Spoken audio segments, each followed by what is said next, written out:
চাইছি তো আমরা, সেকুলাররা চাইছে, আমি চাইছি বদলার মতন বদলা হোক পাকিস্তানের উপরে। মুখে কথা বলে নয়, কাজ করে দেখাতে হবে। ওই কটা পাকিস্তানি নাগরিককে ভিসা বন্ধ করে দিলাম আর বর্ডার বন্ধ করে দিলাম, ওসব টোটকাই আমরা বিশ্বাস করি না। হোমিওপ্যাথিক ডোজে বিশ্বাস করি না, অ্যালোপ্যাথিক ডোজ চাই, অ্যান্টিবায়োটিক ডোজ চাই মোদির কাছে।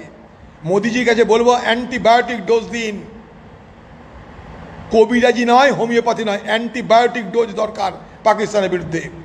ভারতের শক্তির অভাব নাই, আমরা চাইব ভারতবর্ষের সেনাবাহিনীকে আরও মজবুত করা হোক, অগ্নিবীর করে।